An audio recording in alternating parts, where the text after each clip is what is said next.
that makes sense. I just need to do this. So like exercise makes my physical muscles stronger and exercise makes my neuro muscles stronger. Yeah, that's just like that. I think it's an amazing concept. I think it's, there's not so many people who talk about the inner part of it because, exactly as I learned from, I think you many years ago, your outer world is just a projection of your inner world. And I think, what we have around us is very much, it comes from what we believe about ourselves and what we put out there from the inside out. For example, with everything we want to attract into our lives, of course, positive thinking and, the law of attraction, as I wrote about in my book, The Action Plan. There are so many exercises you can do to use many of the different laws in the universe, the law of reciprocation, that there's many laws. But I think what we believe about ourselves inside, that is what is portrayed in our outer world ultimately. If we have low self-esteem, if we have past traumas and pains in our subconscious that maybe we don't even know about, but they're just there, and then that will be projected in our outer world. It's what you deserve. It's what you feel you deserve. In many people's lives where they say, okay, what's preventing me from taking the inspired action that'll help me achieve the goal and dream, that I want, or the lifestyle, whatever it is.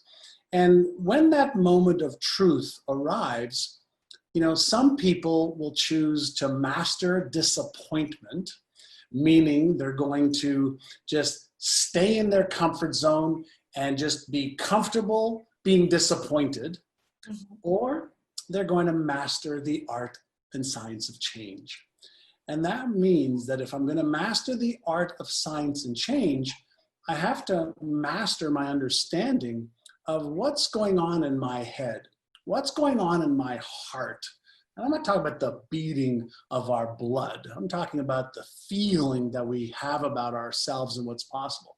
And then what is my gut really telling me? And when we can align our head, our heart, and our gut, that's when we have coherence. That's when we have resonance. That's when we are locked like a radio station. Let's say you want jazz or punk rock or classical or whatever music you like. You've got to get it right on the station in order to hear the music that's already in the room. You're just tuning in.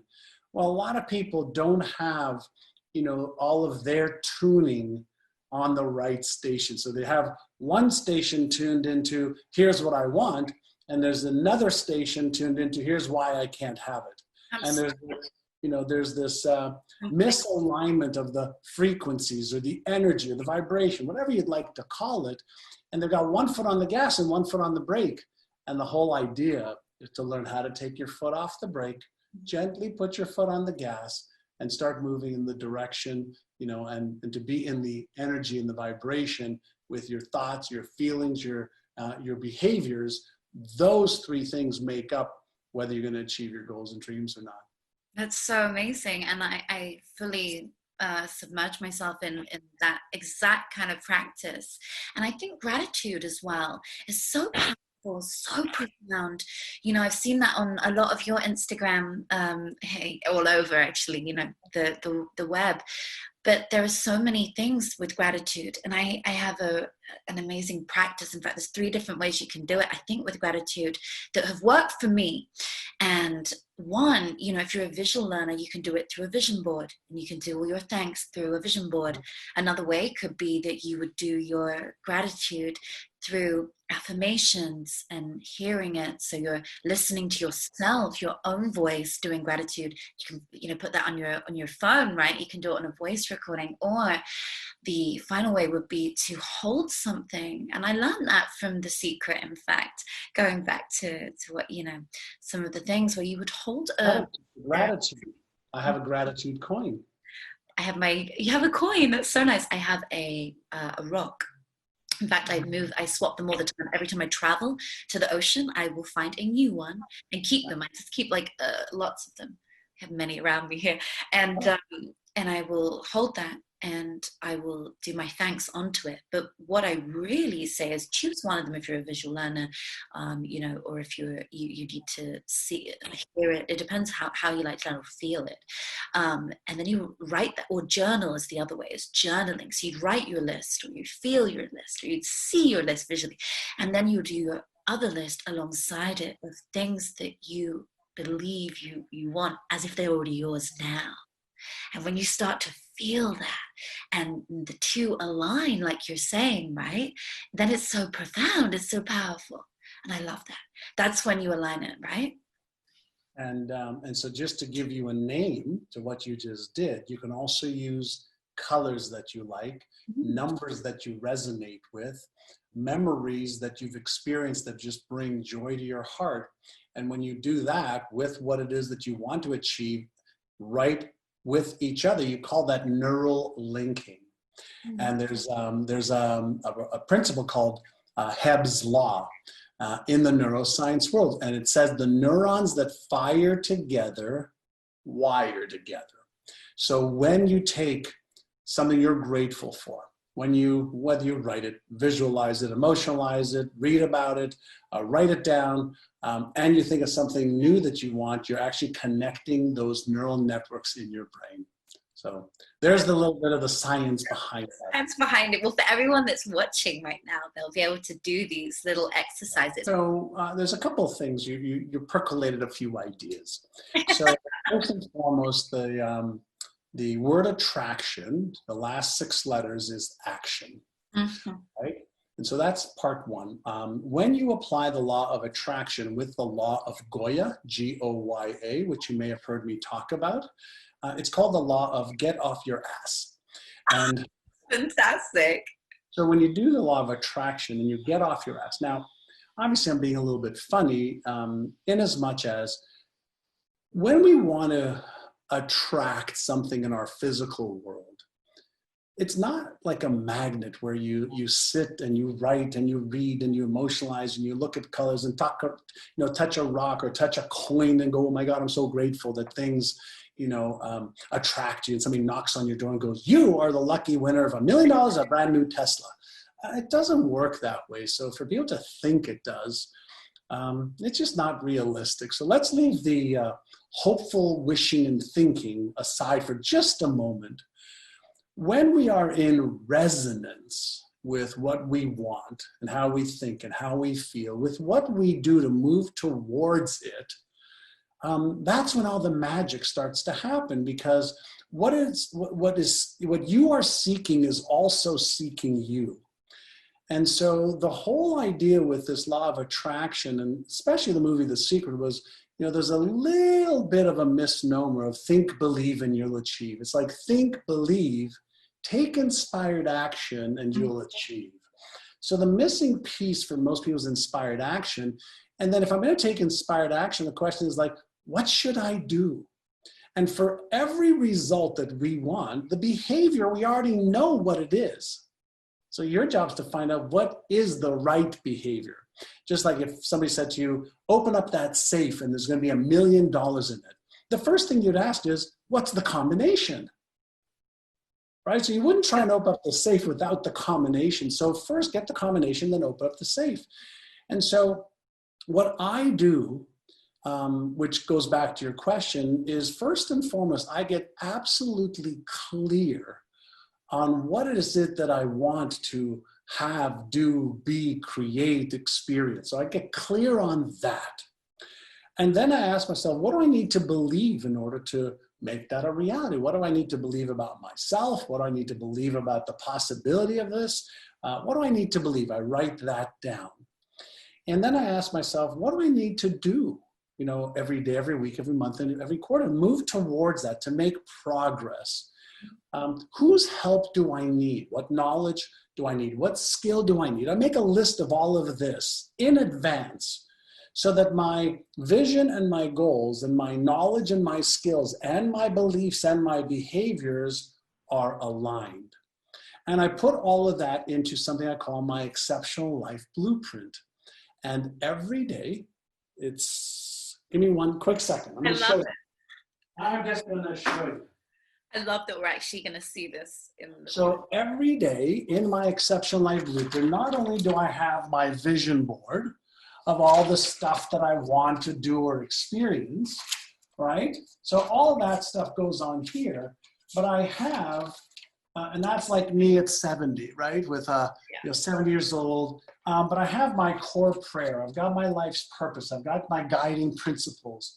I've got my results, the story of my life. I have everything written out here. And then every day I take that genius brain that every human being has, $1 trillion brain, and I focus on what I've already determined I want to trade my life for health, wealth, relationships, career, business, finances, charity, fun, and experiences. I predetermine what is it that I am bringing my energy and attention and intention to. And then I say, okay, great. What am I going to get done today that moves me towards that? What are the top 3 things that I'm going to do today? That's 1,000 things a year that I am going to do to achieve everything that I have invested lots of time figuring out of what I want to do. And so that's what I do every single day. And then I take that and I have on my mobile phone, I have each page recorded. I just opened up my app and I just recorded my prayer, my health affirmation, my life story, every one of those things. So I could listen to those while I'm working just to re-embed that into my subconscious mind. That's what I do every day. It's beautiful. I have a very similar practice. Mine actually starts before I sleep. And I think this has been so life-changing for me, and it really fast-forwarded my entrepreneurship, the way that I went into being a young entrepreneur. I would start before I went to sleep every night, and I still do, I will write my goals towards my business, whatever I'm focusing on for that next day before I sleep. So when I wake up, I already have my structure of my day ready. I then have my set morning ritual. Throughout the day, I have things which are my break time, my breathing time, my nature time, my ice cold shower time, as freezing as it is when you live in London and it's like -2 in the winter. You don't really need a nice shower then. You've got the freezing cold outside. But, I implement all these things. And so it does, I get exactly what you mean, and that's a really good way actually of having the structured book element of it to it. You have a process. See, I want to just step back for just a moment. What you just shared is I have a process. I have a process to get me focused, to get my subconscious to work at night. I have a process, for my health or wealth and my business and entrepreneurship and all that stuff. Most people are living by default, not by design. Right? So when I started, I've got thousands of clients around the world who are part of my Exceptional Life Blueprint. I teach them all. First, start with the blueprint. Like if you were to build a home and you hired an architect, the architect would first ask you, well, what kind of home do you want? Yep. 1 story, 2 stories, big windows, little windows, how many bedrooms, how many bathrooms? And so why not start your life with, let's get a framework of what are you building? What are you designing? Because all the how-to we can figure out. And in the absence, there's an old saying is like PPP equals PPP. It's piss poor planning equals piss poor performance. And most people don't invest enough time on getting clear, and then they don't have much structure to what am I going to do to create a high performance human being, meaning you. And so in the absence of a plan, they're randomly experiencing life and wondering why things happen to them instead of things happening for them. So I'd like to start with structure and leave room for, the universe's intelligence and randomness. But I also like to be able to tweak and adjust on an ongoing basis. It's powerful. It is. And it's, I think when you start to align with the universe and you start to recognize, okay, so why is this happening in my movie? Why does this keep on appearing? Why does this keep happening to me? Then you recognize, okay, something is not going right. If you keep experiencing an issue, experiencing a problem, roadblocks, things which just don't feel right, or pain in physical, mental, emotional ways. When you start to feel any of those things, then you recognize something's going wrong. Okay, but in the other way, the universe will also test you to show you something is, are you going to learn from this? Or are going to keep showing you the same thing time and time again until you learn in a different way? It's like copy and pasting a relationship. It's the same partner, just in a different body every single time until you learn. But the other way is when the universe presents you with signs and signals that you are doing the right things and you're taking steps in the right direction towards what you want to achieve. And then you see signals and you ask for more signals and you start to get in touch and in touch with your intuition, and the universe is inside of us. So, you can really get in touch with that there as well. Looking inward, recognizing all the signs, all the alignment, and then realizing, okay, I'm taking steps in the right direction. And then things just start to unfold. And the universe is amazing. Like, it's the most amazing thing ever once you recognize the beauty of that, and that the universe only is all giving and only wants to give to you. And we are there to receive, and our cup will overflow us, but we must expand that vessel. We must expand that cup through giving, receiving equally, but giving, helping others, aligning with our purpose. Because if you're not aligned with your purpose, and here's a whole other topic, oh my God, I can't wait to hear what you're going to say on this, but if you are not aligned with your purpose, you will never feel fulfilled as a human, and you will ultimately only have short-term gratification and not long-term fulfillment, and feel mistreated and bad and everything's crap in your life, and just the same thing keeps on recurring, and the why me theory, and that's not what we're here for. When we recognize our purpose, it takes a while to find it for many humans, but when you realize what you want to do, what you're contributing to the world, are you offering value to other people? Are you giving other people more value in the product you are selling them, the price you are selling it for? Are you offering value to the world? And if the answer is yes, you are fulfilling your purpose. And maybe your purpose is even bigger than that, but contribution, that is so important. So purpose, I want to hear your... I think when we talk about purpose, not everybody is going to be, a comet screeching through the cosmos where everybody looks up and goes, wow, look at that. Some people's purpose is to be a phenomenal brother, yes, a phenomenal sister, a mother, a husband, a friend. The way that I like to share with purpose, for everybody's, is not everybody could be the shepherd, right? There's a purpose for sheep too, right? So a lot of people think that they have to come up with something grand and something big and something that everybody's going to go, oh wow, what a great purpose you have. And the truth is, wherever you fit in, where you have joy, where you feel like you're making a contribution, however that contribution is, if it makes you happy and you want to do more of that, then that's your purpose, right? And if something comes along the way that inspires you, whether it's to sell something of value to other people, to do something charitable, what I think people should consider is, is your purpose to watch, more television? Is your purpose to watch, to trade your life, the very gift you have, for something, I'm going to call it menial, versus something a little bit more than that? And so I've got a lot of friends and clients in the world, as I'm sure you do, and everybody else who's watching, does as well. And the ones that are the happiest are the ones that are trading their life for what they love.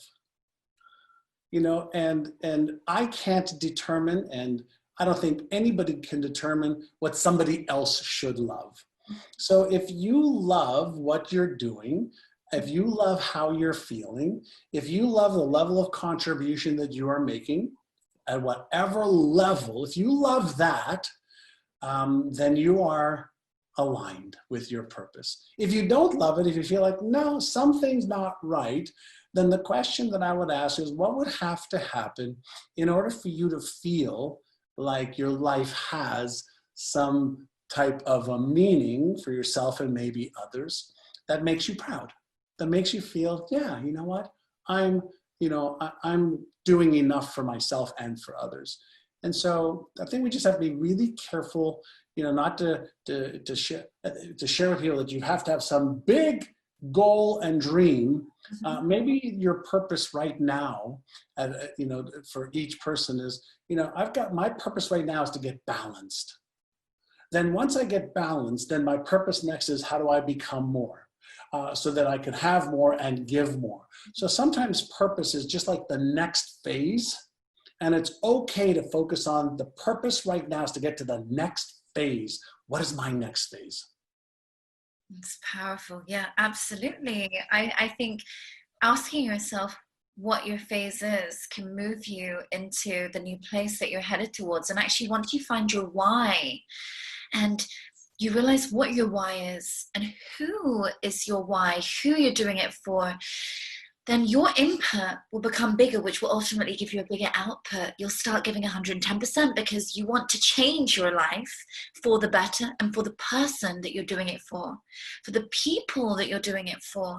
And that connects again, with your purpose. Maybe that you've come from a bad community growing up, or a place with a lack of education, you didn't feel valued, whatever it may be, and you want to make a change in that community. You want to make a mark on that place and give them a better education, give the family that you were raised in something else. That there's so many different reasons. And maybe you're a single mom, you were raised by a single mom in poverty or something, and you want to make a difference. And this is where you will find your purpose, I believe, where anyone who's watching will find their purpose. Pretty sure you and I have already found ours.